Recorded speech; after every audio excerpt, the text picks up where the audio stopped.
আসসালামু আলাইকুম ওরহমতুল্লাহি ওবারাকাতুহু।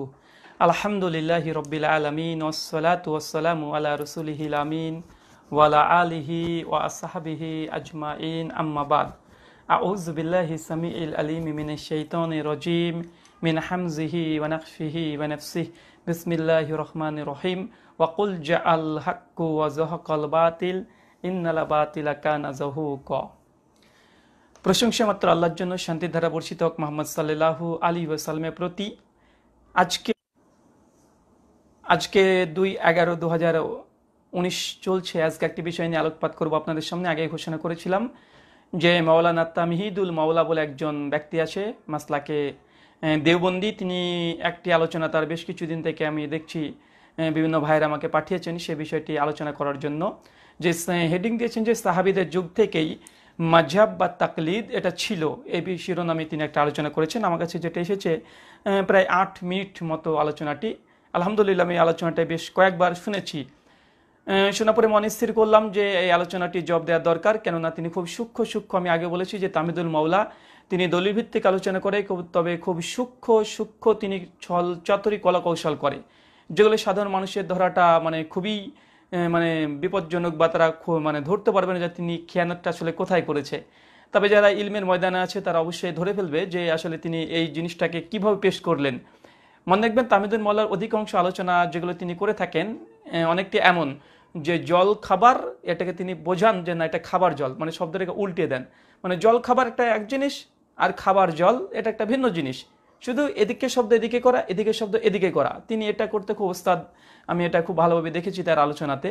দেখবেন আরেকটা উদাহরণ দিয়ে বুঝতে পারবেন যে তার আলোচনার ঢং বা কোয়ালিটি বা তার খেয়ানত কেমনভাবে করে। একটা হচ্ছে খাবার জল, একটা জল খাবার। খাবার জল আর জল খাবারের মধ্যে যেমন পার্থক্য আছে, শুধু শব্দের এদিক ওদিক করে দিলেই পুরো মিনিংটাই চেঞ্জ হয়ে যায়। আর একটা উদাহরণ দেওয়া যেতে পারে যে ছেলে মেয়ে, একটা ছেলে মেয়ে, প্রথমে ছেলে তারপরে মেয়ে, এটাকে যদি উল্টে দেন তাহলে মেয়ে ছেলে, তবে মেয়ে ছেলে একটা নারীকে বোঝাচ্ছে, আর যখন ছেলে মেয়ে ছেলেও বোঝাচ্ছে মেয়েও বোঝাচ্ছে। তো আসলে আজকে আমরা যে আলোচনাটা করতে চলেছি তামিদুল মাওলা হাফেজাহুল্লাহ দামাত বারকাতুহু আলিয়া, তিনি ঠিক এই জিনিসটাই করেছেন। আপনাদের সামনে আলোচনা করব। তার আগে তার ভিডিওটা আমরা আপনাদেরকে শ্রবণ করাবো যে তিনি যে বিষয়ে আলোচনা করেছিলেন। বিষয়টার নাম ছিল সাহাবীদের যুগে থেকে তাকলিদ। আমি একটা কথা বেশ চিন্তা করছি বেশ কয়েকদিন থেকে, যেটা আসলে তাকলিদ না তাকলিফ। মানে তাকলিদ নিয়ে আলোচনা করতে করতে তারা এক তো তাকলিফের মধ্যে পড়ে গেছে, পেরেশানির মধ্যে পড়ে গেছে। কেউ বলছে, তামিদুল মাওলা বলছে যে সাহাবীদের যুগ থেকেই নাকি তাকলিদ বা মাযহাব এটা ছিল। আবার কিছু কিছু হানাফি দেওবন্দি বেরলভী ওলেমারা বলছে যে না, সাহাবীদের যুগে তাকলিদ ছিল না, প্রয়োজনই ছিল না। আমি দলিল পেশ করবো ইনশাআল্লাহ। আবার কোনো দেওবন্দি বেরলভী, আবার কোনো মাসলাকে আহানাফ যারা আছে তারা আবার বলছে না, এই তাকলিদটা মূলত শুরু হয়েছে 200 হিজরি পর থেকে। আবার কেউ দাবি করছে না 400 বছর হিজরি পর থেকে। আবার কেউ বলছে আরে তাকলিদ হচ্ছে এমন একটা জিনিস, এটা আদম আলাইহিস সালাম থেকে শুরু হয়েছে। আশ্চর্য। তার জন্য আমি বলছি এটা তাকলিদ না তাকলিফ, তাদের তাকলিফ হয়ে গেছে তাকলিদকে প্রমাণ করতে গিয়ে, পেরেশান হয়ে গেছে। তো যাই হোক, আমরা সে বিষয়ে ধারাবাহিক পর্যায়ে আলোচনা করব। আসুন আগে প্রথমে আমরা তামহিদুল মাওলা তার আমরা কিছু আলোচনাটা শুনে নিই, যে আলোচনাটাকে আজকে আমরা ইলমি এবং ইসলাহি বলতে পারেন, ইলমি তাহাকিকি এবং অ্যান্টিভেনাম আমরা জবাব দেবো ইনশাআল্লাহ। আপনারা শ্রবণ করেন। আমাদের তামহিদুল মাওলাকে সকলেই চেনেন, এনাকে পরিচয় করার নতুন কিছু নেই, তাকে সকলেই চেনেন। আমি আলোচনাটা দিচ্ছি, সময় নষ্ট না করে আপনার আলোচনাটাকে শ্রবণ করুন। পরে মাযহাব এসেছে, আগে যেভাবে চলছে এভাবে চলতে সমস্যাটা কোথায়? বরং কেউ তো ওইভাবে বড় গর্ব করে জোরের সাথে বলেন যে সাহাবীদের যুগে মাযহাব ছিল না। কথায় কথায় মাযহাব নতুন, বেদাত, নানা কথা। এই বিষয়টা আমি আসলে, যদি মাযহাব আসলে কি জিনিস এটা উপলব্ধি কেউ করতে পারে, ভালো করে বোঝানো যায়, তাহলে এই প্রশ্নই থাকবে না। কিন্তু আমি এখন এই বিষয়টা যাব না। আমি যে বিষয়টা দেখাবো সেটা হলো এই কথাটা সাহাবী যুগে মাযহাব ছিল না, মাযহাব পরবর্তীতে আবিষ্কার হয়েছে, এই কথাটা আমাদেরও নয়, কোন আহলুস সুন্নাহর নয়। এই কথা প্রথম বলেছে শিয়ারা। এই বক্তব্য প্রথম বলেছে শিয়ারা। আচ্ছা, প্রথমে এই জবাবটা দিয়ে দিই। তিনি যখন তিনি বোঝাতে চেয়েছেন যে মাযহাব নেই, এটা প্রথম বোঝাতে চেয়েছে যে প্রথমে দাবি করে আহলুস সুন্নাহ কেউ নয়, বরং আহলে তাশাইয়্যু যারা আছে শিয়ারা। তো ঠিক অ্যান্টিভেনাম আমরা জবাব দিই তামিদুল মাওলা সাহেবকে, একটু ধৈর্য ধারণ করুন। আমরা বলি যে এই উম্মতের মধ্যে, মুসলিম উম্মার মধ্যে নবীর পরে কোনো ব্যক্তিকে, কোনো উম্মতিকে শিরোধার্য করে তার অনুসরণ করা, এটা প্রথম যারা দাবি করেছে তারা শিয়ারা, 12 ইমামে বিশ্বাসী। কয় ইমামে? শিয়ারা বিশ্বাসী, 12 ইমামে বিশ্বাসী। নবীর পরে একদম তারা ইমামে বিশ্বাসী, 12টা ইমামে বিশ্বাসী। আমরা প্রমাণ করতে পারি দেওবন্দি, বেরলবি, হানাফি যারা আছে বর্তমান প্রেক্ষাপটে, তারা কিন্তু 12 ইমামে বিশ্বাসী। যেমন 4টে ইমাম, ইমাম আবু হানিফা, শাফি, মালিক, আহমেদ ইবনে হাম্বল রাহিমাহুল্লাহ। তারপরে 4টা তরিকা আছে, চিস্তিয়া, কাদরিয়া, আপনারা জানেন 4 4 8 হয়ে গেল। দুটো হচ্ছে আবুল হাসান আসারি আর মাতুরিদি, দুটো আকিদার ইমাম। তারপরে রেখে এসেছে কি দেওবন্দি ওলেমাদের একটা ভাগ, বেরলবিদের একটা ভাগ। ইন টোটাল তাদের মধ্যে 12টাই ইমাম পাওয়া যায়। তাহলে আমরা এই কথা তো স্বাচ্ছন্দ্যে বলতে পারি যে নবীর পরে কোন উম্মতির মধ্যে থেকে একজন ইমাম নিযুক্ত করে ইমামকে মানাটা অপরিহার্য, ফরজ, নামলে গুনাহগার, মুশরিক, এই ফতোয়া প্রথম যারা দিয়েছে তারা হচ্ছে শিয়ারা। আর পরবর্তী সময়ে আপনাদের মতো কিছু লোক। তো এটা অ্যান্টিভেনাম জবাব, এখানে রাগ করার কোনো কিছু নেই। দেখেন এখানে আমাদেরকে এসব আলোচনা কেন করতে হবে, কেন আমাদেরকে আলোচনা করতে হবে বারবার, কেন আমাদেরকে তাকলিদ বিষয় নিয়ে আলোচনা করতে হবে, কেন আহলে হাদিস হানাফিদের মধ্যে ইখতিলাফ, এগুলো নিয়ে বারবার কেন আমাদেরকে আলোচনা করতে হবে। অনেকে আপনারা প্রশ্ন করতে পারেন যে রুহুল আমিন ভাই, আপনারা এই বিষয় নিয়ে খুব সবসময় আলোচনা করছেন, তো ভাই কেন করছি? আপনারা হয়তো অনেকে ফিল্ডে নেই, আপনাদেরকে কয়েকটা বই দেখা বুঝতে পারবেন। এই বইটার নাম কি জানেন? আশ্চর্য হয়ে যাবেন। বইটার নাম হচ্ছে মাযহাব ত্যাগের শেষ পরিণতি, ইসলাম ত্যাগ। এটা মনিরুল ইসলাম ইনি সংযোজন করেছেন। আর মূল বই হচ্ছে জাহিদ কাউসারি। হানাফি দেওবন্দিরা তাকে মাথা তাজ মনে করে, একজন মানে সবচেয়ে বড় এখন, তিনি তো মৃত্যুবরণ করেছে, মানে তাকে, তার সম্মান, তার মাকাম, তার মর্যাদা, তার সার বর্ণনা করতে দেওবন্দি ওলেমারা পিছু পা হয় না। তার একটা বই যে মাযহাব ত্যাগের শেষ পরিণতি, ইসলাম ত্যাগ। তো ভাই মাযহাব যারা ত্যাগ করেছে তারা ইসলাম ত্যাগ করেছে। ভাই পরিষ্কারভাবে আহলুল হাদিসদেরকে বলতে চাইছে এরা জাহান্নামী। এতটাই আশ্চর্য হবেন, মানে এখনো বলার কিছু আছে। এই বইটার শেষে প্রায় 240 জন আলেমের সিগনেচার আছে যারা মাযহাব ত্যাগ করবে তারা পথভ্রষ্ট গোমরা। সব দেওবন্দি, হানাফিদের মধ্যে বিভিন্ন ফিরকা, বেরলবি ফিরকা থেকে ফতোয়া নকল করেছে, ফুরফুরা থেকে নকল করেছে, বিভিন্ন পীরের দরবার থেকে নকল করেছে, বোঝাতে চাইছে দিয়ে তারপরে যারা মাযহাব ত্যাগ করবে তারা ইসলাম ত্যাগ, তারা গোমরা, পথভ্রষ্ট। তো ভাই যারা আমাদেরকে বলছে গোমরা, পথভ্রষ্ট, এই বইটা নিয়ে একটু পরে কথা বলছি। আরেক কয়েকটা বইয়ের নাম দেখাচ্ছি, ভেতরে কি আছে এটা পরে দেখবেন। আগে বইটা দেখেন যে তাদের বইয়ের ভাষাগুলো কি বা বইয়ের লেখাগুলো কি, আমাদেরকে কেন আলোচনা করতে হচ্ছে এই বিষয়গুলো নিয়ে। এই বইটার নাম হচ্ছে, দেখেন বইটার নাম দিয়েছে কি, আপনার উল্টো দেখছেন। তা যাই হোক, বইটার নাম দিয়েছে লা মাযহাবিরা আহলে সুন্নাত ওয়াল জামাতের কি অন্তর্ভুক্ত। এখানে আহলে হাদিস কি আহলে সুন্নাহ ওয়াল জামাত এর মধ্যে অন্তর্ভুক্ত কিনা এটা নিয়ে প্রশ্নবিদ্ধ করেছে। তো ভাই এখন আমরা আলোচনা করলে দোষ, আমাদেরকে যারা আহলে সুন্নাহ ওয়াল জামাত থেকে খারেজ করে দিচ্ছে, আর আমরা যদি আলোচনা করি এই বিষয়গুলো নিয়ে, তাহলে আমাদের উপরে আপনারা যে ফতোয়া জারিগুলো করছে, নমনীয়তা নাই, আমাদের মধ্যে ধৈর্যশীল নেই, আমাদেরকে অনেক এইভাবে কথা বলতে হবে। তো ভাই যারা বই লিখছে, গোটা গোটা বইয়ের হেডিং দিচ্ছে এই নামে, তাদেরকে কি বলবেন? আরেকটা দেখেন, এবারটা হচ্ছে মাযহাব ছেড়ে বেদিনীর পথে। মানে যারা মাযহাব ছেড়বে তারা বেদিন হয়ে যাবে, তারা মুরতাদ হয়ে যাবে, কাফের হয়ে যাবে, মুশরিক হয়ে যাবে। তো ভাই বইয়ের নাম, এটা লিখেছে কে? আব্দুল হালিম আন-নুমানি, এটা মানে অনুবাদ করেছে। আর এই বইটা হচ্ছে জাহিদ আল কাউসারি, তার বই। তো ভাই আপনাদেরকে শুধু বইয়ের নামগুলো দেখালাম যে মাযহাব পরিত্যাগের শেষ পরিণতি, ইসলাম ত্যাগ, মাযহাব ছেড়ে বেদিনীর পথে, লা মাযহাবির একে আহলে সুন্নাহ ওয়াল জামাতের অন্তর্ভুক্ত। এটা হচ্ছে লুৎফর রহমান ফরাইজির বই, যেটা বলছে যে লা মাযহাবিদের দলিলবিহীন মতবাদ, মানে এটা আমাদেরকে দিকে নিসবত করেছে, যদিও তারা লামাজাবি করে চিৎকার করছে।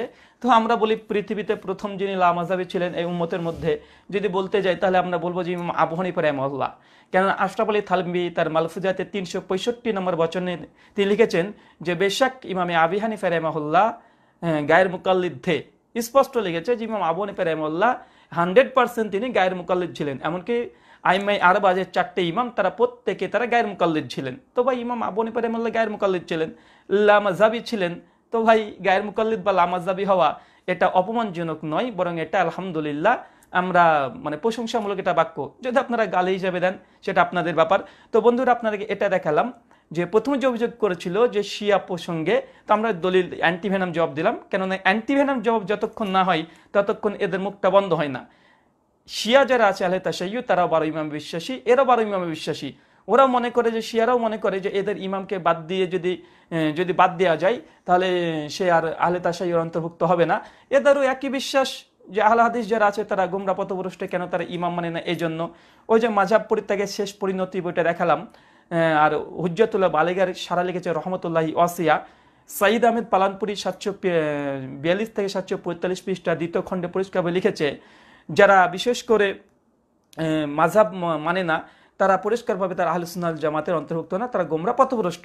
বা কমপক্ষে 500 ফতোয়া তারা দিয়ে রেখেছে যে আমরা নাকি গোমরা পথভ্রষ্ট। তো ভাই আমরা আলোচনা করলে দোষ হবে কেন? তো যাই হোক, প্রথম অ্যান্টিভেনাম জবাব এটা। 2 নম্বর আমরা তারপরে কিছু আলোচনা ওনার শুনে নিই, তারপরে মূল দলিল তিনি যে আলী ইবনে মাদিনী রাহিমাহুল্লাহ থেকে দলিল দিয়েছে ইনশাআল্লাহ খণ্ডন হবে। শিয়াদের কথা এটা, যারা জেনে না জেনে কথা মুখে আওড়ায় শিয়াদের থেকে।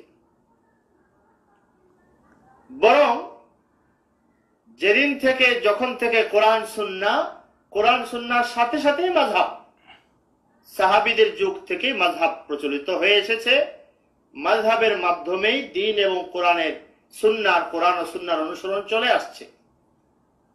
এক পর্যায়ে সাহাবীদের মাযহাবগুলো ইমামদের মাযহাবের ভিতরে প্রবেশ করেছে।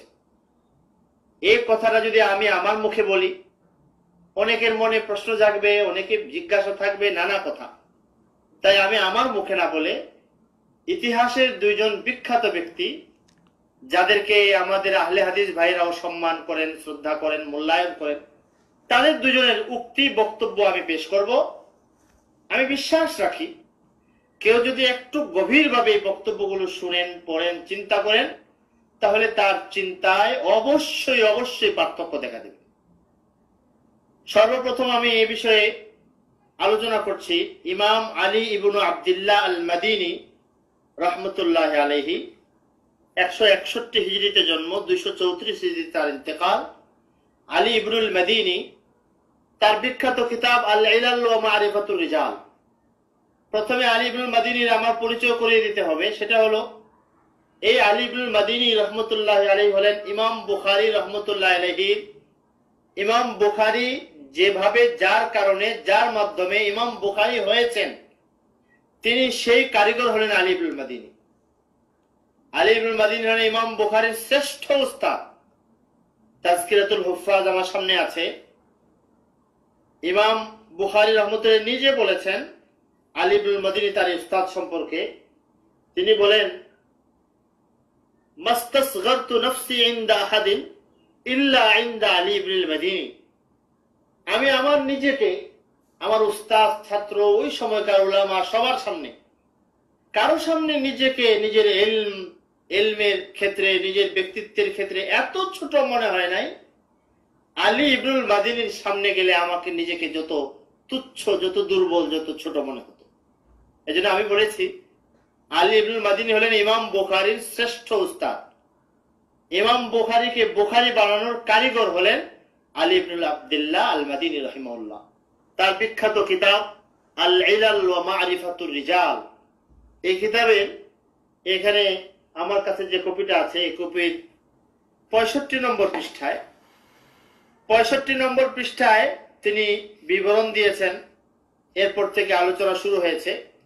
তার বক্তব্যের সার কথা হলো, রাসূলুল্লাহ সাল্লাল্লাহু আলাইহি ওয়াসাল্লামের সাহাবীদের জামানায়, নবীজির পর থেকেই মাযহাব শুরু হয়েছে। সাহাবীদের মধ্যে সাহাবীদের মাযহাব ছিল এবং সাহাবীদের জামানায় 3 জন সাহাবীর মাযহাব প্রতিষ্ঠা পেয়েছিল। আমার ভাষায় না, আলী ইবনে আব্দুল্লাহ আল মাদিনীর ভাষায়, লাম ইয়াকুন ফি আসহাবি রাসূলিল্লাহ সাল্লাল্লাহু আলাইহি ওয়াসাল্লাম মান লাহুম সুহাইবাতুন ইয়াযহাবুনা মাযহাবাহু ওয়া ইফতুনা বিফতওয়াহু ওয়া ইয়াসলুকুনা তরিকাতাহু ইল্লা সালাসা। সাহাবীদের, সমস্ত সাহাবীদের মধ্যে 3 জন সাহাবী ছিলেন যাদের মাযহাব ছিল, যারা ফতোয়া দিতেন, আর তার শিষ্যরা প্রত্যেকে আপন আপন অনুসরণীয় ইমাম তথা সাহাবী তার ফতোয়া অনুসারে ফতোয়া দিতেন। 3 জন ছিলেন হযরত আব্দুল্লাহ ইবনে মাসউদ রাদিয়াল্লাহু আনহু, যায়েদ ইবনে সাবিত, আব্দুল্লাহ ইবনে আব্বাস রাদিয়াল্লাহু আনহু। যা পড়তে জানেন তারা পড়বেন। তার বিস্তারিত আলোচনায় তিনি প্রত্যেক 3 জন সাহাবীর মাযহাব, তাদের কে কে অনুসারী ছিলেন, কারা তাদের মাযহাব অনুসরণ করতেন, একেবারে মাযহাব শব্দে বলেছেন। মাযহাব শব্দে, যাদের শব্দ শুনলে কারো আছে শব্দটাই তার কাছে অপছন্দনীয় মনে হয়। ইমাম বুখারীর শ্রেষ্ঠতম উস্তাদ বলছেন কথায় কথায় মাযহাব বেদাত, অমুক শতাব্দী শুরু হয়েছে, অমুক শতাব্দী শুরু হয়েছে, সাহাবীদের জীবনে মাযহাব ছিল কিনা। আলী ইবনুল মাদিনী বলছেন সাহাবীদের মধ্যে সমস্ত সাহাবীদের যুগেই মাযহাব ছিল এবং মাযহাব নির্দিষ্ট মাযহাব ছিল। 3 সাহাবীর মাযহাব ছিল। আব্দুল্লাহ ইবনে মাসউদের মাযহাবের কথা বলছে, কানা আসহাবু আব্দুল্লাহ আল্লাযীনা ইয়াকরাউন ওয়া ইফতুন সিত্তাতুন। আব্দুল্লাহ ইবনে মাসউদের মাযহাবের তার শিষ্য কাছাকাছি যারা তার ফতোয়া অনুসারে ফতোয়া দিতেন তারা 6 জন ছিলেন, আলকামা, আসওয়াদ, মাসরুক, আবিদা, আমর ইবনে শুরাহবিল, হারিস ইবনে কাইস। এভাবে 3 জন সাহাবীর মাযহাবের বিস্তারিত বিবরণ আলী ইবনুল মাদিনী তার কিতাবে দিয়েছেন। আমি বিস্তারিত বিবরণ পড়ছি না। যাদের কাছে উম্মাহ ঐক্যপথপন্থা বইটা আছে তারা এই বই দেখে নেবেন। আমার কথা হলো, যারা কথায় কথায় আর একটু শুনে নেন বলেন যে মাযহাব 3য় শতাব্দী, 2য় শতাব্দী, অমুক শতাব্দীতে শুরু হয়েছে, সাহাবীর যুগে মাযহাব ছিল না, এই কথা সত্য কিনা আমি বলবো না। ইমাম বুখারীর শ্রেষ্ঠ উস্তাদ বলছেন এই কথা সত্য নয়। মাযহাবের সূচনা 2য় 3য় শতকে নয়, মাযহাবের সূচনা নবীর সাহাবীদের যুগ থেকে সাহাবীদের হাতে মাযহাবের সূচনা হয়েছে, বিস্তার হয়েছে, প্রবৃদ্ধি হয়েছে নবীর সাহাবীদের যুগে। আচ্ছা ঠিক আছে, এখন এটা নিয়ে তিনি বলতে থাকবেন, আমরা একটু পর আবার শোনাবো। এতক্ষণ আপনারা শুনলেন তামহিদুল মওলা দামাত বারকাতুহু আলিয়া হাফেজাহুল্লাহ। আমি আগে বলেছি যে তিনি মূলত এমনভাবে কৌশল করে তিনি আলোচনা করেন যে ধরাটা খুব মুশকিল, সকলে আশ্চর্য হবেন। তাই তো ইমাম বুখারী রাহিমাহুল্লাহর উস্তাদ আলী ইবনুল মাদিনী রাহিমাহুল্লাহ তারা এই লালে 65 নম্বর পৃষ্ঠা, অন্য নুসখা 42 নম্বর পৃষ্ঠাতে তিনি এই কথা বলেছেন যে 3 জন সাহাবীর মাযহাব ছিল। আশ্চর্য হয়ে যাবেন। তো যাই হোক, আমি এখান থেকে বেশ কিছু নোট করেছি। প্রথমত তিনি আলোচনাতে বলেছেন যে মাযহাব শব্দটা শুনলে নাকি কারো কোলে অ্যালার্জি, বা তিনি একটি ভাষা ব্যবহার করেছেন যে শব্দটা শুনলে যেন খারাপ খারাপ মনে হয়। তো ভাই, মাযহাব শব্দ আমরাও পেয়েছি, আমরা তো মনে করি মাযহাব শব্দটা পড়লেও নেকি পাওয়া যায়। কেমন? সুনান আবু দাউদ খুলবেন, কিতাবুত তাহারাত, 1ম অধ্যায়, 1ম পৃষ্ঠা, 1ম লাইন, 1ম হাদিস, একদম 1ম পৃষ্ঠা, সবকিছুই 1ম। মুগিরা বিন শুবা রাদিয়াল্লাহু তাআলা আনহু সূত্রে হাদিস বর্ণনা, তিনি বলছেন ইজা যাহাবা আল মাযহাবা বা আবাদা। রাসূলুল্লাহ যখন মাযহাবে যেতেন তখন অনেক দূরে যেতেন। আমার জানা মতে বা আমার স্টাডি মতে আমি যতটুকু জেনেছি, কোরআন এবং হাদিসে যেখানে মাযহাব শব্দটা এসেছে, হাদিসে যেখানেই মাযহাব শব্দটা এসেছে সেখানে পেশাব পায়খানার গমনস্থান হিসাবেই এই উদ্দেশ্যে মাযহাব শব্দটাকে ব্যবহার করেছে। তো অবশ্যই যখন কেউ যদি হাদিস পড়ে, রাসূলের হাদিস যদি পড়ে, সে নেকি পাবে। তো ভাই, আমরা এমনি মাযহাব শব্দ শুনলেই যে আমাদের কিছু একটা হয় এমনটি নয়, বরং মাযহাব যদি হাদিসে আমরা আমরা খুব পড়ি, ভালো লাগে এবং নেকিও ইনশাআল্লাহ আমরা পাবো। বিশ্বনবীর আমরা এই কথাটা মানে তার হাদিসটা পড়ি এই জন্য। তো মাযহাব শব্দের প্রতি মোটে আমাদের কোনো অ্যালার্জি নেই। অ্যালার্জি আছে কিছু আপনাদের বৈশিষ্ট্যে, আমরা এই বিষয়ে একাধিক আলোচনা করেছি, আজকে আলোচনা নাই করি। 2 নম্বর আরেকটা তিনি একটু নসিহা করেছেন শেষে, যে তার ওস্তাদের একটি বই উম্মাহের ঐক্য পথ ও পন্থা, মৌলানা আব্দুল মালিক হাফিজাহুল্লাহ, তার এই বইটা পড়ার কথা বলেছে। যে আলহামদুলিল্লাহ বইটা আমি পড়েছি। এই বইটাতেও একই দলিল নিয়ে এসেছে 46 নম্বর পৃষ্ঠাতে। গোটা বইটাকে বেশ কয়েকবার পড়েছি, মানে অনেক কিছু আলোচনা করেছে। বইটা প্রসঙ্গে ইনশাআল্লাহ পরে একসময় আলোচনা করব। 3 নম্বর, তিনি খুব গর্ব করে তিনি বলছেন যে মাযহাবকে এরা কথায় কথায় বেদাত বলে, মাযহাবকে কথায় কথায় বেদাত বলে, মাযহাব বেদাত। এটা ভাই, মাযহাবকে কি শুধু আমরা বেদাত বলেছি, আপনারা বলেননি? আপনাদের একদম বলা যেতে পারে যমজ ভাই, বা আপনাদের একটা মা 2টো সন্তান, ঠিক এমনই সন্তান যারা ফেরকায়ে বেরলবি আছে, তারা কিন্তু এই 4-4টে মাযহাবকে কিন্তু বেদাত বলেছে। একটু দেখে আপনাদেরকে, আপনারা দেখবেন। আমার কাছে যে বইটা আছে যা আল হক, এটা 2য় খণ্ড, মোহাম্মদী আহমদ ইয়ার খান নাইমির লেখা, মোহাম্মদী কুতুবখানা, ঢাকা থেকে ছাপিয়েছে। এই বইটার ঠিক 23 নম্বর পৃষ্ঠা খুলবেন, শেষ 4টে লাইন পড়বেন, দেখবেন কি লিখছে। আমি কিছু বলার দরকার নেই, আপনারা সকলে পড়ে নেবেন যে 4টে মাযহাব প্রসঙ্গে কি লিখেছে। দেখেন, এটা কিন্তু আমি সমস্ত কিছু দেখিয়ে দিচ্ছি আপনাদেরকে। আপনাদের দেখেন, এই বইটার নাম হচ্ছে যা আল হক,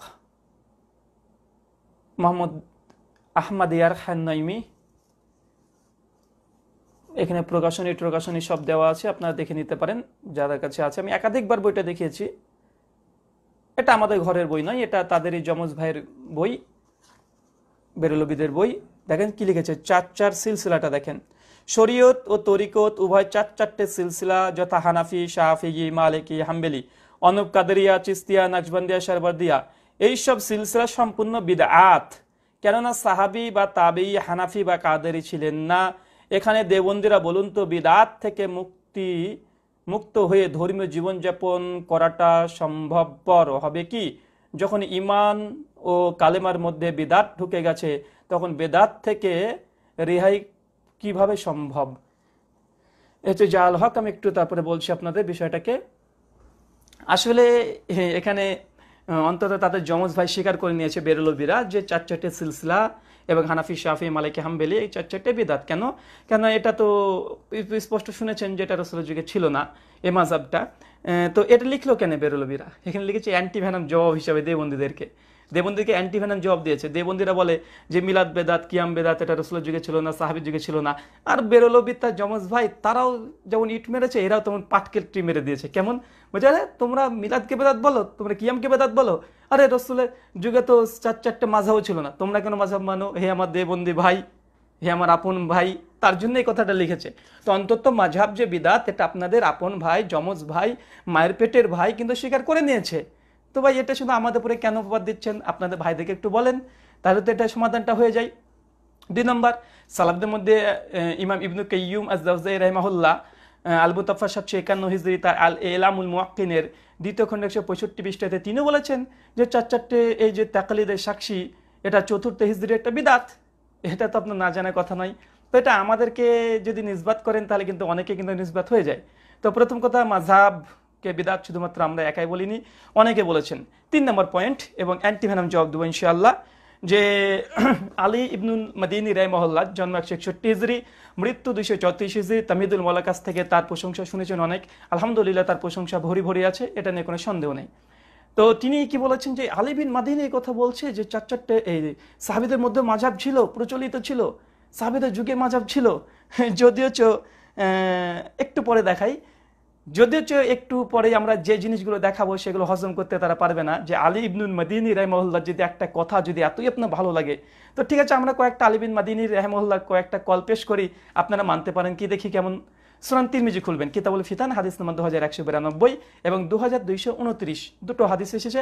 একটা মুআবিয়া ইবনু কুররাতা তার পিতা সূত্রে বর্ণনা করেছে, আর একটা সবন রাদিয়াল্লাহু তাআলা আনহু তিনি বর্ণনা করেছেন। হাদিসটা আছে এইভাবে, আন মুআবিয়া ইবনু কুররাতা আন আবিহি ক্বালা ক্বালা রাসূলুল্লাহ সাল্লাল্লাহু আলাইহি ওয়াসাল্লাম ইজা ফাসাদু আল শাম ফালা খায়রা ফিকুম লা তাজালু তাইফাতুন মিন উম্মতি মানসুরিন লা ইয়ারজুহুম মান খাযালাহুম হাত্তা তাকুমাস সাআত ক্বালা মুহাম্মদ বিন ইসমাইলা ক্বালা আলী ইবনুল মাদিনী হুম আসহাবুল হাদিস ওয়া ফি রিওয়ায়াতিন হুম আহলুল হাদিস। আলহামদুলিল্লাহ, সেই আলী ইবনুল মাদিনী এই তাইফে মানসুরা ফিরকায়ে নারজি মুক্তিপ্রাপ্ত দল কিয়ামত পর্যন্ত হকে পুরে প্রতিষ্ঠিত থাকবে যে দল। ইমাম তিরমিজি বলছে এই বিষয়ে আমি ইমাম বুখারী রাহিমাহুল্লাহকে জিজ্ঞাসা করি, এই যে তাইফে মানসুরা ফিরকায়ে নারজি মুক্তিপ্রাপ্ত দল যারা কিয়ামত পর্যন্ত হকে পুরে প্রতিষ্ঠিত থাকবে, এই জামাত কোনটা? ইমাম তিরমিজি 209 জন্ম, 279 মৃত্যু। ইমাম তিরমিজির উস্তাদের নাম হচ্ছে ইমাম বুখারী রাহিমাহুল্লাহ। ইমাম বুখারীকে জিজ্ঞাসা করেছে সাওয়ালতু মুহাম্মদ বিন ইসমাইলা, আমি বিষয়ে ইমাম বুখারীকে জিজ্ঞাসা করলাম। ইমাম বুখারী 194 জন্ম, 256 মৃত্যু।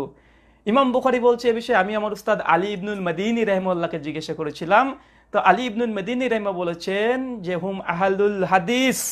সুনান তিরমিজি হাদিস নম্বর 2192, 2229। তো আসুন তামিদুল মাওলা সাহেব দেখেন, আলী ইবনুল মাদিনী যার তথ্য, যার প্রশংসা, যার কিতাব থেকে দলিল দিলেন, আমিও ঠিক সহি সনদে একটা ঘটনা বর্ণনা করলাম হাদিসের কিতাব থেকে, ইমাম তিরমিজির কিতাব থেকে, যে তাইফে মানসুরা ফিরকায়ে নারজি এরা হচ্ছে আহলুল হাদিস। খবরদার এই কথা বলবেন না যে এই আহলুল হাদিস বলতে শুধু মুহাদ্দিসকে বোঝানো হয়েছে। যদি তাই ধরে নি তর্কের খাতিরে, সেখানে একটা অ্যান্টিভেনাম জবাব আবার থাকবে। তো ফিরকায়ে নারজি মুক্তিপ্রাপ্ত দল, হকে পুরে প্রতিষ্ঠিত দল যদি শুধুমাত্র যদি মুহাদ্দিসগণ হয়, যদি মুহাদ্দিসগণই যদি ফিরকায়ে নারজি মুক্তিপ্রাপ্ত দল হয়, মানে যারা হাদিসের পণ্ডিত তারা জান্নাত যাবে, আর সাধারণ মানুষ যারা থাকবে তারা জান্নাতের বাইরে হাক ও তাকে থাকবে, তার মানে আপনিও তো জান্নাতে যেতে পারবেন না। এমনকি ইমাম আবু হানিফা রাহিমাহুল্লাহ তিনিও আহলুল হাদিসের অন্তর্ভুক্ত নয়, তিনি আহলুল রায়ের অন্তর্ভুক্ত। শেখ শাহুল্লাহ মুহাদ্দিস দেহলভী হুজ্জাতুল্লাহ বালেগা প্রথম খণ্ড 134 পৃষ্ঠাতে লিখেছে যে সেই সময়তে মাযহাব দুটো ভাগে বিভক্ত হয়ে যায়, একটা হচ্ছে আহলুল হাদিস আর একটা হচ্ছে আহলুল রায়। আর ইমাম আবু হানিফা, কাজী ইউসুফ এরা হচ্ছে আহলুল রায়ের অন্তর্ভুক্ত। যদি বলেন এই হাদিস দ্বারা শুধুমাত্র তাদেরকে বোঝানো হয়েছে যারা হাদিসের মুহাদ্দিস, তাহলে আমরা বলবো ইমাম আবু হানিফা তো আহলুল হাদিসের অন্তর্ভুক্ত নয়। এটা যারা ইলমি হাদিসের ছোট ছোট ছাত্র তারা জানে ইমাম আবু হানিফা রাহিমাহুল্লাহ তিনি হচ্ছেন কি আহলুল রায়দের ইমাম। একাধিক দলিল প্রমাণ আছে অসংখ্য। সুনান তিরমিজি খুলবেন, সম্ভবত 907 আর 8 নম্বর হাদিসের ব্যাখ্যা দেখবেন। ইমাম তিরমিজি বলেছেন যে আহলুল রায় বলতে কাদেরকে বোঝানো হয়েছে। সুনান তিরমিজি 559 খুলবেন, সুনান তিরমিজি 99 নম্বর হাদিস পড়বেন। এই তিনটে জায়গাতে ইমাম আবু হানিফা রাহিমাহুল্লাহর দিকে বিশেষ করে নিসবত করা হয়েছে আহলুল রায়ের দিকে। আর অসংখ্য দলিল প্রমাণ রিজাল শাস্ত্রে তো ভরপুর আছে। তো সার্বিকভাবে এই কথা প্রমাণিত হচ্ছে যে আলী বিন মাদিনীর কথা যদি আপনি এতই পছন্দ করেন, তো তাইফে মানসুরা সাহায্যপ্রাপ্তি দল আলী বিন মাদিনী রাহিমাহুল্লাহ তিনি বলছেন তারা আহলুল হাদিস। আলহামদুলিল্লাহ, মানেন এই কথা? জি না, আপনি মানবেন না, আমরা জানি আপনি মানবেন না, কারণ হক অত সহজে তো মানুষ গ্রহণ করবে না, তাই না? এটা স্বাভাবিক। ঠিক আছে, আর একটা তাহলে দলিল নেন। আলী বিন মাদিনীর কথা যদি এতই আপনার পছন্দ হয়, আলী বিন মাদিনী রাহিমাহুল্লাহর আর একটা কল আছে, এটা তো মানে সম্ভব না আপনি মানবেন। অনেক মানুষ বলবে যে এই কলটা আমি নকল করলাম, আশ্চর্য হতে পারেন যে আলী বিন মাদিনী থেকে কি এমন কল বের করে দিলাম। আচ্ছা দেখাই, আমি দেখাবো না। সকলের শ্রদ্ধাভাজন একজন লেখক এবং আলোচক, বাংলাদেশের সুবিখ্যাত রাহিমাহুল্লাহ খন্দকার আব্দুল্লাহ জাহাঙ্গীর রাহিমাহুল্লাহ, তার একটা বই আছে ইমাম আবু হানিফার ফিকহুল আকবার কে তিনি ব্যাখ্যা লিখেছেন এবং অনুবাদ করেছেন। বইটা সকলে জানেন, আল ফিকহুল আকবার। আল ফিকহুল আকবার এই বইটা 66 নম্বর পৃষ্ঠা শেষ 4টে লাইন পড়বেন। 66 নম্বর পৃষ্ঠার শেষ 4টে লাইন পড়বেন। কি লিখেছে দেখবেন আলী ইবনুল মাদিনী রাহিমাহুল্লাহ ইমাম আবু হানিফা রাহিমাহুল্লাহ প্রসঙ্গে কি লিখেছে। আলী বিন মাদিনী রাহিমাহুল্লাহ যদি কথা মানার যদি দেবন্দীদের এতই শখ, তো এই কলটা মেনে দেখান, দেখি কেমন পারেন। আর আপনারা আলী বিন মাদিনী রাহিমাহুল্লাহর এই কথাটা মানতে পারবেন কি পারবেন না, মানে তেমন আপনাদের মানে আছে কি না তেমন ধৈর্য শক্তি। আচ্ছা আমি না পড়ে একটু দেখিয়ে দিই। এই হচ্ছে ফিকুল আকবর খন্দকার আব্দুল্লাহ জাহাঙ্গীর রাহিমাহুল্লাহর আসুন্নাহ পাবলিকেশন থেকে ছাপানো। এটা দেখেন, আমি মার্ক করে রেখেছি, দেখেন লেখেন খাতিব বাগদাদি ইবনুল মাদিনীর ছেলে আব্দুল্লাহ থেকে উদ্ধৃতি করেছেন কি, আমি আমার পিতা ইবনু মুবারক ইবনু মাদিনীকে রায় বা কিয়াসপন্থী আবু হানিফা সম্পর্কে জিজ্ঞাসা করি, তখন তিনি তাকে খুব দুর্বল বলে উল্লেখ করেন এবং বলেন যে তিনি 50টা হাদিস বর্ণনা করেছেন যেগুলো ভুল করেছেন। খাতিব বাগদাদি তারিখে বাগদাদ 13 খণ্ড 450 পৃষ্ঠা। দেখছেন ফিকুল আকবর, এটা খন্দকার আব্দুল্লাহ জাহাঙ্গীর রাহিমাহুল্লাহ লিখেছেন। তো এখানে দেখানোর উদ্দেশ্য অন্য কিছু নয়, ইমাম আবু হানিফা রাহিমাহুল্লাহকে মানে অসম্মান করা নয়। যেহেতু আলী বিন মাদিনীর কথা আমাদের দেওবন্দি ভাইরা দিয়েছে, তাই একটা অ্যান্টিভেনাম হিসাবে আমি জবাবটা দিলাম যে এ বইটা বলতে পারবেন না যে আমি ভুল অনুবাদ করেছি বা আমাদের লেখা। খন্দকার আব্দুল্লাহ জাহাঙ্গীর রাহিমাহুল্লাহ তারিখে বাগদাদ 13 খণ্ডের 450 পৃষ্ঠা থেকে নকল করেছে। তো আপনারা তারিখে বাগদাদ থেকে দেখে নিতে পারেন এই উদ্ধৃতি। তারা লিখেছেন আলী বিন মাদিনী রাহিমাহুল্লাহ আল মুতাফা 234 হিজরি। ঠিক ওই আলী বিন মাদিনী রাহিমাহুল্লাহ তিনি বলেছেন যে ইমাম আবু হানিফা রাহিমাহুল্লাহ প্রসঙ্গে যখন জিজ্ঞাসা করছে, আলী বিন মাদিনী সন্তান নিজ পিতাকে জিজ্ঞাসা করছে যে কিয়াসপন্থী আবু হানিফা রাহিমাহুল্লাহ প্রসঙ্গে আপনার মতামত কি, তখন তার পিতা আলী বিন মাদিনী বলছেন যে তিনি হাদিসে একদমই দুর্বল, নিতান্তই দুর্বল। শুধু এতটাই ক্ষান্ত নয়, বরং তিনি বলছেন যে উনি 50টা হাদিস বর্ণনা করেছেন, সবই ভুল। বলেন মানবেন আলী বিন মাদিনীর কথা? এত শখ আলী বিন মাদিনীর কথা, খুঁজে খুঁজে আল এলাল মারিফাতুল রিজাল থেকে একটা কল নকল করেছেন, 3 জন সাহাবীর মাযহাব ছিল। এই কলটা নকল করতে পারতেন, কেন নকল করলেন না? আলী বিন মাদিনী কলটা নকল করেন। তারিখে বাগদাদ তো খুব মানে দুর্লভ কিতাব নয়, এটা তো খুব পরিচিত একটি কিতাব। তো এখান থেকে আলী বিন মাদিনী রাহিমাহুল্লাহ কলটাকে নকল করতে পারতেন। যে আমরা আরো এই ধরনের আলী বিন মাদিনীর অনেকগুলো অ্যান্টিভেনাম জব দিতে পারতাম। আমরা সময় বেশি করব না, তার জন্য আমরা দুটোতে ক্ষান্ত হলাম। এই দুটো তারা হজম করতে থাকুক। তার জন্য আমি আগে বলেছি এরা তাকলিদ করতে গিয়ে তাকলিফে পড়ে গেছে।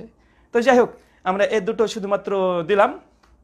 আর একটা কথা, যে আমরাই কি শুধুমাত্র বলেছি যে 2য় শতকে বা 4র্থ শতকে এই সব মাযহাবগুলো তৈরি হয়েছে? ভাই এটা আমাদের প্রতি অভিযোগ করেছেন কেন ভাই? আমাদের প্রতি অভিযোগ করেছেন কেন? আপনারা লেখেন নাই? শেখ শাহুল্লাহ মুহাদ্দিস দেহলভী রাহিমাহুল্লাহ আল মুতাফা 1176 হিজরি তার হুজ্জাতুল হেল বালিগা 1ম খণ্ড 155 পৃষ্ঠায় তিনি লিখেন নাই কথা যে জেনে রাখো মাযহাব এটা তাকলিদের সাক্ষী, এটা মানে সৃষ্টি হয়েছে 4র্থ হিজরি শতকে? এ কথা আপনার লেখা নাই? যদি বইপত্র না থাকে বলবেন, আমরা একটু আপনাদেরকে দেবো, একটু দেখবেন, পড়বেন, বুঝবেন। ঠিক আছে। 2 নম্বর, আপনাদের অনেকগুলো কিতাব থেকে দেখাতে পারি। জাস্টিস তাকি উসমানী হাফেজাহুল্লাহ তিনিও তার উসুলুল ইফতাতে কথা লিখেছেন বিশেষ করে 53 পৃষ্ঠা, 51 পৃষ্ঠা এবং 58 পৃষ্ঠাতে যে মাযহাব সৃষ্টি হয়েছে মূলত চতুর্থ হিজরির দিকে তাকলিদটাকে ওয়াজিব বলে তিনি দাবি করেছেন। যদিও এর মধ্যে আমরা কথা আছে, কিন্তু তিনি বোঝাতে চাইছেন যে না, মাযহাব আসলে 200 হিজরির দিকে শুরু হয়েছে। যে জাস্টিস তাকি উসমানী হাফেজুল্লাহ তিনিও বলেছেন, শেখ শাহুল্লাহ মুহাদ্দিস দেহলভী রাহিমাহুল্লাহ তিনিও বলেছেন, আশরাফ আলী থানভী তিনিও বলেছেন। তো ভাই আমাদের প্রতি নিসবত করছেন কেন যে আমরাই বলি মাযহাব এটা ছিল না, ওটা ছিল না? আর সাহাবীদের যুগে যে তাকলিদের সাক্ষী ছিল না, এ কথা একাধিক জায়গাতে আছে, একাধিক জায়গাতে আমরা প্রমাণ দিচ্ছি, ইনশাআল্লাহ স্ক্রিনশট দেখাবো। তো যাই হোক, আমরা কয়েকটা দেখাই যে কথা আমাদের নয় যে মাযহাব চতুর্থ হিজরিতে শুরু হয়েছে, আমাদের কাঁধে দিয়ে আপনি পার পেয়ে যাচ্ছেন, এটা উচিত নয়। এই জন্য একটা কথা আপনাদেরকে মনে করিয়ে দিই যে মানে মুকাল্লিদরা জাহেল হয়, মূর্খ হয়, মুকাল্লিদরা জাহেল হয়, মূর্খ হয়, এবং বিশেষ করে হালাল আল হারামের বিষয়ে, জায়েজ না জায়েজের ব্যাপারে এদের ইলম মূল্যায়নযোগ্য না, গ্রহণযোগ্য না। এই কথা কিন্তু আমাদের নয়, এই কথাটা বিখ্যাত মুহাদ্দিস মানে আমরা সকলেই জানি, সংক্ষিপ্তভাবে দেখায়। আল মাকতুবাত শরীফ আপনারা দেখেছেন, আল মাকতুবাত শরীফ, স্পষ্ট মাকতুবাত শরীফের 490 পৃষ্ঠা খুলবেন, পরিষ্কারভাবে লেখা আছে মুকাল্লিদের বুঝ তা হালাল হারামের বিষয়ে তাদের এটা গ্রহণযোগ্য নয়। তাই তামিদুল মাওলা একটা মুকাল্লিদ মানুষ, তার এইসব বিষয়ে কথা বলা উচিত নয়, এইসব বিষয়ে কথা বলা উচিত নয়, এগুলোর জন্য আলেম হওয়া শর্ত। মাকতুবাত শরীফ 282 নম্বর মাকতুবাত খুলবেন, সময় কম, আমি আর লম্বা করবো না। মাকতুবাত শরীফ দেখেন, পরিষ্কার লেখা আছে যে মুকাল্লিদের কল গ্রহণযোগ্য নয়, মুকাল্লিদের বুঝ গ্রহণযোগ্য নয় তাদের, আপনার পড়ে নেবেন। তো যাই হোক, মাগরিবের সালাত আর 15-20 মিনিট আছে, তো আমরা শেষ করব আর কিছু উদ্ধৃতি দিয়ে। তো যাই হোক, সার্বিকভাবে এই কথা আপনারা দেখে নেবেন। আমি একাধিকবার এইসব রেফারেন্সগুলো দিয়েছি, বারবার আর দেখাচ্ছি না, আমাদের টেকনোলজি অত উন্নত না যে আমার স্ক্রিনশট পরবর্তী সময় দিয়ে দিব। তো চতুর্থ শতকে যে মাযহাব সৃষ্টি হয়েছে এ কথা শেখ শাহুল্লাহ মুহাদ্দিস দেহলভী বলেছে। বাংলা হুজ্জাতুল বালিগা দেখবেন প্রথম খণ্ড 188 পৃষ্ঠা। আমার কাছে সবগুলো আছে, এখন আমি দেখাতে পারছি না এই মুহূর্তে, সময় স্বল্পতার কারণে। হুজ্জাতুল বালিগা একাধিকবার দেখেছে, এগুলো নতুন কিছু নাই, এগুলো তারা ধোকা দিচ্ছে, তার জন্য আমাদেরকে লাইভে আসতে হচ্ছে। আর সাহাবীদের যুগে যে তাকলিদ ছিল না, যা আল হাকে আহমেদ ইয়ারখান নাইমি তিনিও স্বীকার করেছেন। জাস্টিস তাকি উসমানী বলছেন যে সাহাবীদের যুগে মাযহাব বা তাকলিদ এগুলো ছিল না। অসংখ্য জায়গাতে আছে, ইনশাআল্লাহ আমাদের প্রতি যদি আপত্তি করে ইনশাআল্লাহ পরবর্তী সময় আবার অ্যান্টিভেনম জবাব দেবো। আপাতত এবার দেখা যাচ্ছে যে আল মারিফাতুল রিজাল থেকে আলী বিন মাদিনী রাহিমাহুল্লাহ 3 জন সাহাবা রাদিয়াল্লাহু তাআলা আনহুমের কথা নকল করেছে, যাদের ফতোয়াকে সংকলন করা হতো, যাদেরকে মানুষ মেনে চলতো। এখানে প্রশ্ন করি, তামিদুল মাওলা কেন গোপন করলেন? মনে রাখবেন, আপনাদের সঙ্গে আমাদের যে ইখতিলাফ চলছে, ইখতিলাফটা হচ্ছে তাকলিদের সাক্ষী নিয়ে। তাকলিদ মানে ব্যক্তি তাকলিদ, একজন ব্যক্তির তাকলিদ করতে হবে, একজনকে অনুসরণ করতে হবে, বহু ওলেমাদের অনুসরণ এটা নিয়ে নয়। তাকলিদে মুতলাককে আপনারা হারাম বলেন, আমরাও হারাম বলি, এটা নিয়ে কোনো আলোচনাই নেই রে ভাই। যেটা আপনারা একমত, আমরা একমত, আলোচনা কিসের? আলোচনা হচ্ছে এটাই যে তাকলিদের সাক্ষী নিয়ে, যে আপনারা একজন ইমামকে শিরোধার্য বানিয়ে তাকে আনুগত্য অনুসরণ করে ওয়াজিব ফরজ এটা বলছেন, যে করবেন এসব গোমরা পথভ্রষ্ট। তো এই যে আলী ইবনুল মাদিনী রাহিমাহুল্লাহ তিনি যেই আলোচনা করেছেন, এখান থেকে তাকলিদের সাক্ষী প্রমাণ হয়? আপনাকে কয়েকটা প্রশ্ন করি, গোটা 10 প্রশ্ন করে দিই, প্রশ্ন উত্তর জনসাধারণ আপনারা শুনবেন, ইনশাআল্লাহ কিয়ামত পর্যন্ত এর জবাব ইনশাআল্লাহ আসবে না। প্রথম হচ্ছে এটা যে আব্দুল্লাহ ইবনে মাসউদ রাদিয়াল্লাহু তাআলা আনহুর মানে মাযহাব ছিল, তিনি দাবি করেছেন। তো আব্দুল্লাহ ইবনে মাসউদ রাদিয়াল্লাহু তাআলা আনহু যদি মাযহাব যদি মানার এতই শখন হয় আপনাদের দেবন্দীদের, আমরা বলছি মানুন। সুনানুল কুবরা লিল বাইহাকি হাদিস নাম্বার 2236, আল আকিদা আহলে সুন্নাহ হাদিস নাম্বার 131-এ সহিহ সনদে একটা হাদিস বর্ণনা করা আছে। আব্দুল্লাহ ইবনে মাসউদ রাদিয়াল্লাহু তাআলা আনহু বলছেন, লা তুকাল্লিদু দীনাকুম রাজুলান, যে তোমরা দ্বীনের ব্যাপারে কারো তাকলিদ করো না। তো ভাই আমরা তো আমরা তো আব্দুল্লাহ ইবনে মাসউদ রাদিয়াল্লাহু তাআলা আনহুরই তো কথা মানছি, তিনি বলেছেন তোমরা দ্বীনের ব্যাপারে কারো তাকলিদ করো না, কত করছি না আমরা। তো আব্দুল্লাহ ইবনে মাসউদের যদি মাযহাব থেকেও থাকে, সেই সময়তে যে সাহাবীদের মধ্যে হয়ে থাকে, তার মানে বোঝা গেল আব্দুল্লাহ ইবনে মাসউদের মাযহাব কি, তোমরা তাকলিদ করবে না। আমরা করছি না, মেনে দেখান কেমন দেখি আপনারা। না, আপনারা কিন্তু আব্দুল্লাহ মাসউদের এই মাযহাবটা মানবেন না, আমরা জানি। 2 নম্বর, আব্দুল্লাহ ইবনে আব্বাস রাদিয়াল্লাহু তাআলা আনহুর মাযহাব ছিলেন, এই কথা বলেছেন। তো ভাই বলুন তো, আব্দুল্লাহ ইবনে আব্বাস রাদিয়াল্লাহু তাআলা আনহু সুনান দারিমি 435 নম্বর হাদিস, সেখানে একজন ব্যক্তি এসে প্রশ্ন করছে, আব্দুল্লাহ ইবনে আব্বাস বলছে, আকুল রাসূলুল্লাহ সাল্লাল্লাহু আলাইহি ওয়াসাল্লাম তাকুলুনা আবু বকর ওয়া ওমর, যে আমি বলছি আল্লাহ রাসূল বলেছে আর তুমি বলছো আবু বকর আর ওমর বলেছে। তার মানে আব্দুল্লাহ ইবনে আব্বাস বলছে আমি আসমান থেকে না জেনে পাথর বর্ষণে ভয় পাই, আমি বলছি আল্লাহ রাসূল বলেছে আর তুমি বলছো আবু বকর ওমর বলছে। এই ঘটনায় আব্দুল্লাহ ইবনে আব্বাস এই কথাই প্রমাণ করে যে বিশ্বনবীর কথার কাছে কোনো মানুষের কথাটার পরস্পর বিরোধী সাংঘর্ষিক কোনো কথা কখনো হুজ্জাত হতে পারে না। তো আব্দুল্লাহ ইবনে আব্বাসের এইটা মেনে নেন না ভাই, কেন? আমরা বলছি আকুলু রাসূলুল্লাহ সাল্লাল্লাহু আলাইহি সাল্লাম, যে রাসূল সাল্লাল্লাহু আলাইহি সাল্লাম বলেছেন যে রুকুতে যাও, রুকু থেকে ওঠো, রাফুল ইয়াদান করার কথা। হ্যাঁ, আমরা বলছি তো আপনারা তো মানতে নারাজ, আপনারা তো আব্দুল্লাহ ইবনে আব্বাসের মাযহাব এখানে মানছেন না। 3 নম্বর বলছেন জায়েদ বিন সাবিত রাদিয়াল্লাহু তাআলা আনহু। তো জায়েদ বিন সাবিত রাদিয়াল্লাহু তাআলা আনহু যদি মাযহাব মানতেই চান তো এক কাজ করেন, মানেন। সহিহ মুসলিম 570 নম্বর হাদিস স্পষ্টভাবে জায়েদ বিন সাবিত রাদিয়াল্লাহু তাআলা আনহু বলছে যে আমি আল্লাহ রাসূলের সঙ্গে সালাত আদায় করছিলাম, এই মতো পরিস্থিতিতে সূরা নাজম পড়ছিলেন আল্লাহ রাসূল, সিজদার আয়াত আসলেন, আল্লাহ রাসূল সিজদা করলেন না। অথচ হানাফিদের কাছে সিজদা মানে কোরআনের সিজদা যেটা আসে তাহলে এটা ওয়াজিব, তো আপনার তো এটা ওয়াজিব বলেছেন, কিন্তু উনি বলছেন যে না, আল্লাহ রাসূলকে সিজদা করেন আল্লাহ রাসূল। আর অনেকগুলো দলিল আছে, সময় সংকীর্ণ, তার জন্য আমরা কয়েকটা দিলাম। তো আপনার এগুলো মানতে নারাজ, আপনারা তো মানবেন না। এবার একটা কিছু অ্যান্টি ভেনাম প্রশ্ন কিছু আমরা আপনাদেরকে প্রশ্ন করতে চাই। ভাই বলুন তো, এই যে আলী ইবনুল মাদিনী রাহিমাহুল্লাহ যে 3জন সাহাবীর কথা বলেছে, এখান থেকে কি এটা প্রমাণিত যে সাহাবীরা একজন শুধু আব্দুল্লাহ ইবনে আব্বাসকে মানতো? তারা বলেছে না ইবনু মাসউদকে খবরদার মানবা না একসঙ্গে, জায়েদ বিন সাবিতকে মানবা না, এমন কোনো কথা আছে? জি নাই। তাহলে ভাই এটা কি আপনারা যে তাকলিদ করেন ইমাম আবু হানিফাকে মানতে হবে, শাফি মালিক হাম্বলি একসঙ্গে মানা যাবে না? তো এমন একটা উদ্ধৃতি দেখান যেখানে বলেছে আলী বিন মাদিনী বা ইতিহাস থেকে যে বলেছে যে না তোমরা আব্দুল্লাহ ইবনে আব্বাসের মাযহাব মানছো, আব্দুল্লাহ ইবনে আব্বাসকে মানবা, খবরদার ইবনু মাসউদের কাছে যাবা না, ওর ফতোয়া যদি মানো তোমরা গোমরাহ হয়ে যাবে। কেন আপনাদের ফতোয়া এটাই যে কেউ হানাফি থেকে যদি শাফির ফতোয়া মানে সে গোমরাহ হয়ে যাবে, এমন কিছু উদ্ধৃতি আছে? নেই। তো ভাই এটা তো আপনাদের দলিল না, এটা আপনাদের বিরুদ্ধে। বরং সাহাবীদের কাছে প্রশ্ন করতো, জিজ্ঞাসা করতো যে কোনো কাছে, যদি এই ইতিহাস মানতে চান ইবনুল মাদিনী রাহিমাহুল্লাহর, তাহলে উন্মুক্ত করে দেন যে হানাফি, শাফি, মালিকি, হাম্বলি 4 ইমাম যারা আছে তাদের কাছে দেখো, তাদের কাছ থেকে প্রশ্ন করো, উত্তর নাও, ঠিক আছে। তো সাহাবীদের মধ্যে কি পরিচালিত ছিল? সাহাবীদের মধ্যে আব্দুল্লাহ ইবনে মাসউদের ফতোয়া মেনেছে একজন ব্যক্তি, একজনই যে শুধু ইবনে মাসউদকে মানেছে এমনটা নয়, তারা যখন সামনে পেয়েছে তার ফতোয়া মেনেছে। ইবনে মাসউদকে পেয়েছে, প্রশ্ন করেছে, উত্তর নিয়েছে। আব্দুল্লাহ ইবনে আব্বাসকে পেয়েছে, প্রশ্ন করেছে, উত্তর নিয়েছে। এটা কি তাকলিদ? এটা তাকলিদ না, এটা ইত্তেবা। এটা তাকলিদ না, এটা ইত্তেবা। এটা আপনাদের মাথার মধ্যে পোকা ঢুকে আছে। আপনারা শুধুমাত্র কোনো একটু মাযহাব শব্দ পেয়েছেন, ইবনুল মাদিনী মাযহাব শব্দ দিয়ে বলেছে, খুব খুশি, মানে খুব খুশি, একদম সেম বেরেলভিদের মতো, আপনাদের ভাইদের মতো। সুনান তিরমিজিতে আছে বাবু মিলাদুন নবী, মিলাদ মিলাদ মিলাদ মিলাদ মিলাদ পেয়ে গেছে ওরা। ঠিক আপনারা ওই জিনিসটা আচরণটা করছেন। যাই হোক, তো প্রথম প্রশ্ন, আলী বিন মাদিনী রাহিমাহুল্লাহর এই কথা থেকে তাকলিদের সাক্ষী প্রমাণিত হয় না, বরং তাকলিদের মুতলাক প্রমাণিত হয়, যেটাকে আপনারা হারাম বলেন। তো হারামের পরে ভর করে আবার জায়েজ ফতোয়া কোথায় নিয়ে আসছেন? এই ছল চতুরি কেন? মানুষকে স্পষ্ট করে বলে নেন যে আপনারা কি মানেন, দিচ্ছেন কি, জল খাবারে দিয়েছেন না খাবার জল দিয়েছেন, এটাকে পরিষ্কার করেন। ছেলে মেয়ে না মেয়ে ছেলে, এটাকে দেখেন, তাই না? তো যাই হোক, 2 নম্বর একটা প্রশ্ন করব। যদি ঠিকই মেনে নিলাম যে এখান থেকে তাকলিদ সাহাবীদের মধ্যে জামানাতে ছিল, আব্দুল্লাহ মাসউদ, ইবনু আব্বাস, জায়েদ বিন সাবিত, তো আপনার কাছে প্রশ্ন, তার মানে বোঝা গেল এই ইতিহাস থেকে সাহাবীদের তাকলিদ ফরজ, সাহাবীদের তাকলিদ ওয়াজিব। এখান থেকে এটা প্রমাণিত হয় 4 ইমামের তাকলিদ ওয়াজিব বা ফরজ না? তাহলে আপনারা কেন দলিল দিলেন? 3 নম্বর অ্যান্টিভেনাম আমাদের একটা প্রশ্ন, যে মৌলানা সাহেব এইখান থেকে যদি সাহাবীদের তাকলিদ প্রমাণিত হয়, কিন্তু সাহাবীদের তাকলিদ বাদ দিয়ে ইমামদের আপনারা তাকলিদ করছেন, তো ইমামদের তাকলিদের দলিল কোথায়? এটা সাহাবীদের তাকলিদ প্রমাণিত হয়। এখানে 4 নম্বর পয়েন্ট হচ্ছে এটা, যে সাহাবীদের তাকলিদ তাহলে বাদ দিয়ে ইমামদের তাকলিদ কেন করছেন আপনারা?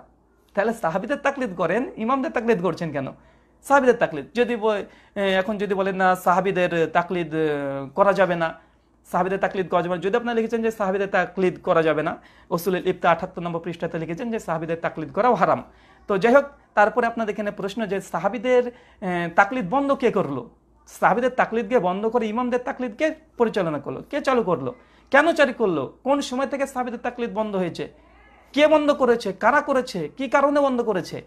এই প্রশ্নগুলো জানতে খুব উত্তরগুলো খুব ইচ্ছে করে, যেগুলো যে সাহাবীদের যুগে তাকলিদ ছিল, সাহাবীদের তাকলিদকে হারাম করে দিয়ে আপনারা ইমামদের তাকলিদ শুরু করে দিচ্ছেন। আর সাহাবীদের তাকলিদের কে হারাম ফতোয়া দেওয়ার পরে ইমামদের তাকলিদ চালু করছেন, আবার নতুনভাবে ফতোয়া দিচ্ছেন না সাহাবীদের তাকলিদ করা হারাম, এটা ইজমাই উম্মাহ দ্বারা প্রমাণিত। তো এইসব দলিলগুলো আমাদের জানতে খুব ইচ্ছা হয় যে কোথা থেকে হঠাৎ সাহাবীদের তাকলিদ বন্ধ কারা করলো, কেন করলো, কি কারণে করলো, কত হিজরিতে বন্ধ হলো? সাহাবীদের তাকলিদকে যেহেতু আপনার মানছেন যে সাহাবীদের জামানাতে তাকলিদ ছিল, তো তাদের তাকলিদকে বন্ধ করে দিয়ে ইমামদের তাকলিদ শুরু করে দিলেন কিসের ভিত্তিতে? এটা খুব জানতে ইচ্ছা হয়। তো যাই হোক, আমরা মাগরিবের সময় হয়ে আসছে, তার জন্য মানে দুঃখিত, আমরা এই বিষয়ে আরো অনেকগুলো আলোচনা করতাম, অনেকগুলো আলোচনা ছিল ইনশাল্লাহ।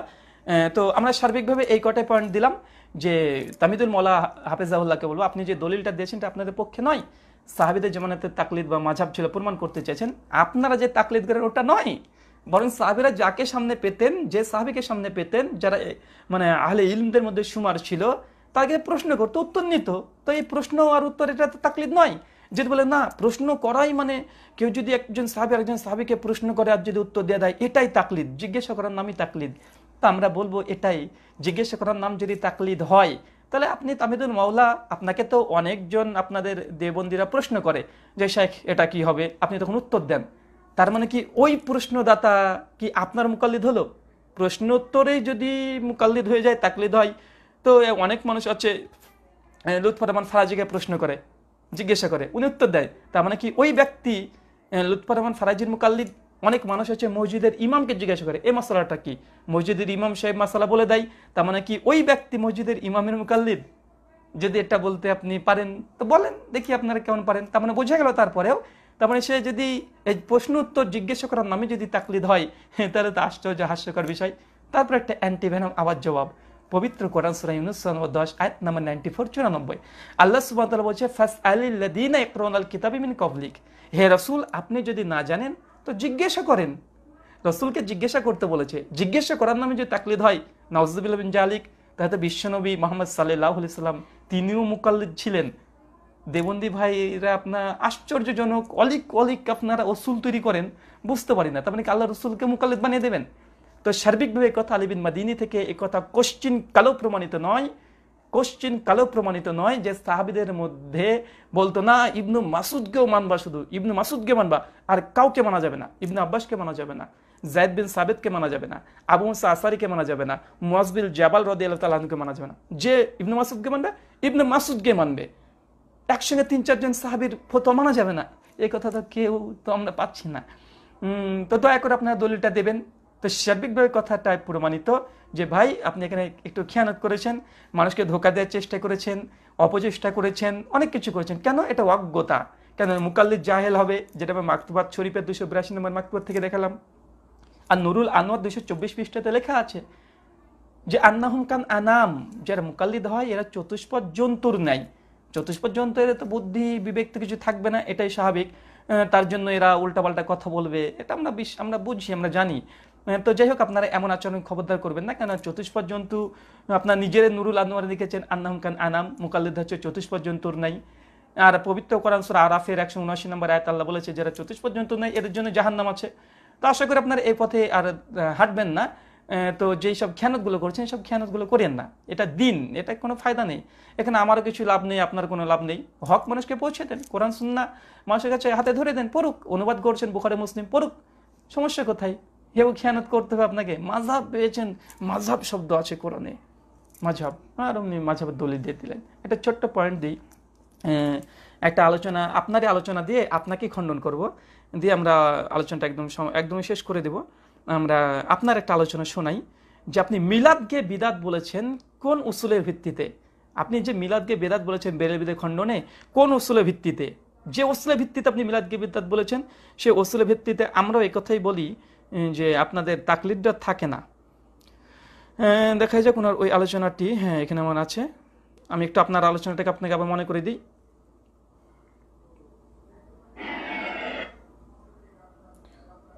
একটু শুনবেন, তিনি মিলাদকে বেদাত বলেছেন। হযরত আবু বকর সিদ্দিক রাদিয়াল্লাহু আনহু বলেছেন যে মিলাদুন নবীতে 1 দিরহাম খরচ করবে সে তার সাথে জান্নাতে থাকবে। আমি একটু বলে নিই, এখানে তাহমিদুল মওলা সাহেব মিলাদকে বেদাত বলেছে একটা উসুলের ভিত্তিতে, সে উসুলের ভিত্তিতে তার তাকলিদটা বিদাত হয়। কেননা তিনি বলছেন যে আবু বকর, ওমর, ওসমান আলী এদের যুগে মিলাদ হয়েছে, এটা তো সম্ভব নয়, কেন মিলাদ তো এসেছে 700 হিজরির দিকে। ঠিক একইভাবে তো আমরা বলি ইমাম আবু হানিফা, শাফি, মালিক, আহমেদ ইবনে হাম্বল রাহিমাহুল্লাহ, 4 ইমাম, এরা তো আল্লাহ সাল্লাল্লাহু মৃত্যুর 80 বছর পর পর সব জন্মগ্রহণ করছে, 241 পরে। তো সাহাবীদের যুগে তাকলিদ থাকে কিভাবে বা মাযহাব থাকে কিভাবে? তো আপনি যে উসুলের ভিত্তিতে বলেছেন, আমরা সেই উসুলের ভিত্তিতে আপনাকে দেখাচ্ছি। আপনার আলোচনাতে শেষ করুন। পত্রিকা মাসিক আল কাউসারে এই বিষয়ে এই জাল এবং ভিত্তিহীন কথার শক্তিশালী খণ্ডন করেছেন। কিন্তু আশ্চর্য হলো এরপরে এ কথাটা প্রচারিত রয়ে গেছে। আজ আমার কাছে একটি হোয়াটসঅ্যাপে একটি মেসেজ এসেছে, সেখানে প্রশ্ন ছিল এরকম যে সাহাবায়ে কেরাম থেকে ঈদে মিলাদুন্নবী সাহাবায়ে কেরাম কিভাবে পালন করতেন বলে কিছু বর্ণনার আলোচনা এসেছে। তাই আমি আবার আমার কাছে প্রয়োজন মনে হলো যে এই বিষয়টি সত্যতা এবং এই বিষয়ের বাস্তবতাটা তুলে ধরা। আসলে 2000 ইংরেজির জুন মাসে মাসিক আল বাইয়িনাত রাজারবাগ দরবার শরীফের মাসিক আল বাইয়িনাতে এসেছিল রাসূলুল্লাহ সাল্লাল্লাহু আলাইহি ওয়াসাল্লামের সাহাবী খলিফাতুল মুসলিমিন হযরত আবু বকর সিদ্দিক রাদিয়াল্লাহু আনহু বলেছেন যে মিলাদুন নবীতে 1 দিরহাম খরচ করবে সে তার সাথে জান্নাতে থাকবে। এই ধরনের কিছু বর্ণনা এসেছিল, কিন্তু বাস্তব কথা হলো এই বর্ণনাগুলো সম্পূর্ণই মিথ্যা, একদম ভিত্তিহীন, এবং এত বড় মিথ্যা যে বর্ণনার বিবরণ থেকে এবং যেখানে যে উদ্ধৃতি দেওয়া হয়েছে তার থেকে মিথ্যা হওয়াটা প্রমাণিত। কিন্তু আশ্চর্যের বিষয় হলো যে কথা সবার কাছে পরিষ্কার যে ঈদে মিলাদুন নবী বিদআত 7ম শতাব্দীতে সূচনা হয়েছে। তারপরে ওনারা যারা এটা পালন করেন তারা এটাকে বিভিন্ন নাম দেন, বিদআতে হাসানা বা বিভিন্ন নাম দিয়ে পালন করেন। কিন্তু তাই বলে এর পক্ষে এরকম জাল বর্ণনা, মিথ্যা ভিত্তিহীন বর্ণনা প্রচার করা, যাতে এই দাবি করা হচ্ছে যে মিলাদ পালন সরাসরি সাহাবায়ে কেরাম করতেন। আমার কাছে এই বিষয়ে যখন রাজারবাগের কাছে তলব করা হলো যে আপনারা যে বর্ণনাগুলো উল্লেখ করেছেন এই বর্ণনা কোথায় পেয়েছেন, তারা প্রথমেই আমাদেরকে উস্তাদ মুহতারামের এই আচ্ছা যাই হোক, এতটুকু যথেষ্ট। উনি একটা উসুল এখানে দিয়েছেন যে আবু বকর ওমরের জামানাতে কিভাবে মিলাদ শুরু হবে, যেখানে তারাই স্বীকার করছে 700 দিকে মুজাফফর বিন কোকবরে তিনি প্রথম মিলাদকে চালু করে। তাই এখানে কোরআন হাদিস থেকে দলিল দিয়ে দেওয়া তো সম্ভব নয়। তো আমরা তো কথাই বলছি যে মাযহাব বা তাকলিদ ফরজ বা ওয়াজিব এটা কিভাবে হতে পারে, যেখানে আল্লাহ সাল্লাম মৃত্যুর কমপক্ষে 80 বছর পর ইমাম আবু হানিফা রাহিমাহুল্লাহ 80 হিজরিতে জন্মগ্রহণ, 150-এ মৃত্যু, ইমাম মালিক রাহিমাহুল্লাহ 93-এ জন্ম, 179-তে মৃত্যু, ইমাম শাফিঈ রাহিমাহুল্লাহ 150-এ জন্ম, 204-এ মৃত্যু, ইমাম আহমদ ইবনে হাম্বল রাহিমাহুল্লাহ তিনি 241-এ মৃত্যুবরণ করছেন। তো সার্বিকভাবে দেখা যাচ্ছে আল্লাহ সাল্লাম মৃত্যুর পরেই যখন এইসব ইমামদের জন্ম, তো তাকলিদ ফরজ বা ওয়াজিব এটা কিভাবে হতে পারে? আর জাস্টিস তাকুসমানি হাফিজুল্লাহ তো পরিষ্কার বলে লিখেছেন যে তার দারসে তিরমি, তার উসুলুল ইফতাতে দিন মে তাকলিদ কি শরীহ হিসেবের 61 নম্বর পৃষ্ঠাতে তিনি পরিষ্কার বলে লিখেছেন যে তাকলিদে সাক্ষী একটা ইন্তেজামি ফতোয়া ছিল, এটা শরঈ কোনো ফতোয়া ছিল না, এটা শরীয়তের কোনো ফতোয়া ছিলই না। তো তারপরে আপনি এটাকে ফরজ বানিয়ে দিচ্ছেন, তো এটা তো একটা আজীব ব্যাপার। তো আপনি যে উসুল দিয়ে মিলাদকে কিয়ামকে বেদাত বলেছেন এবং বেরোলের যে দলিল দিয়েছেন আপনি আশ্চর্য হয়েছেন, ঠিক আমরাও ওরকমই আশ্চর্য হচ্ছি ঠিক আপনার উসুলে। কেন? যেখানে মাযহাবের ইমামগণ এসেছে 400 বছর পর, প্রায় 250 বছর পর, সেখানে তাকলিদ মাযহাব ফরজ হয় কিভাবে? আল ইয়াউমা আকমালতু লাকুম দীনাকুম, দিন ইসলাম তো মুকাম্মাল পরিপূর্ণ, সূরা মাইদা 5 নম্বর 3। তো এখানে আপনি যেসব দলিল উপস্থাপন করছেন আমরা হাস্যকর আমাদের কাছে মনে হচ্ছে। যেমনটা আপনি মিলাদের দলিল যদি কেউ কোরআন থেকে দেয়, হাদিস থেকে দেয়, আপনি যেমন আশ্চর্য হয়ে যান, হাস্যকর মনে হয়, ঠিক ওই একই উসুলের কারণে আমাদের একটু মনে হয় এটা হাস্যকর একটা হয়ে গেল না, যে আসলে এটা দলিল না, এটাকে জোর করে দলিল বানানো হচ্ছে। যেমন বেরেলো বিরা যেমন আছে, বাবু মাদাফি ঈদে মিলাদুন্নবী, মিলাদুন্নবী মিলাদ পেয়ে গেছে ওরা, বুঝতে পারছেন না? ঠিক এমনটাই কিয়াম, কোরআনে আছে কিয়াম, কোথায়? এই তো কুমিল্লাহি কোরআনে এই কিয়াম শব্দ, কিয়াম ফরজ হয়ে গেল বেরেলিবিদের জন্য। তো ঠিক আপনারা একই বিষয় করছেন। তো এটা হাস্যকর, এটা আপনাদের কাছ থেকে আমরা আশা করি না। মানুষকে ধোকা এইভাবে দিতে হয় না, এত একটা ভাব নিয়ে, আলেমের ভাব নিয়ে। আর মুকাল্লিদ আলেম হবে না, আমরা দেখিয়েছি এর আগেও। তো এরকম ভাব নিয়ে মিথ্যাচার করা উচিত নয়। ইসলাম এটা শরীয়ত তো না, এটা শরীয়ত, এখানে মিথ্যাচার করার জায়গা নেই। আর ইলমি ময়দানে জাজবাদী কাজ চলে না এখানে, ইলমি ময়দান ইলম দিয়ে খণ্ডন করতে হয়। পারলে আমাদের দলিলগুলো খণ্ডন করবেন আপনারা। আমরা যে কথাগুলো বলেছি এখান থেকে তাকলিদের সাক্ষী কোশ্চিন কালোই সম্ভব নয়। আলী ইবনুল মদিনী রাহিমাহুল্লাহ আল মুতাফফা 234 হিজরি সম্ভব নয়। আর আলী ইবনুল মদিনী রাহিমাহুল্লাহ কল যদি মানতে হয় তা তিনি বলেছেন তাইফে মানসুরা আহলুল হাদিস, মেনে নেন, আলহামদুলিল্লাহ মেনে নেন, সমস্যা নেই। 2 নম্বর আরো মানতে পারেন আপনারা এক্ষেত্রে, যে দেখালাম ইমাম আবু হানিফা রাহিমাহুল্লাহকে বলেছে 50টা হাদিস তিনি বর্ণনা করেছেন সব ভুল। আর বলেছেন ইমাম আবু হানিফা রাহিমাহুল্লাহ একদম নিতান্ত জয়ীফ একজন রাবী। মানতে যদি আপনারা প্রস্তুত হন, যদি লাব্বাইক আপনারা বলেন তো লাব্বাইক বলেন। যাই হোক, আজকে মতো আমরা আলোচনা এখানে শেষ করলাম। সুবহানাকা আল্লাহুম্মা ওয়া বিহামদিকা আশহাদু আল্লা ইলাহা ইল্লা আনতা আস্তাগফিরুকা ওয়া আতুবু ইলাইকা। আসসালামু আলাইকুম ওয়া রাহমাতুল্লাহি ওয়া বারাকাতুহু।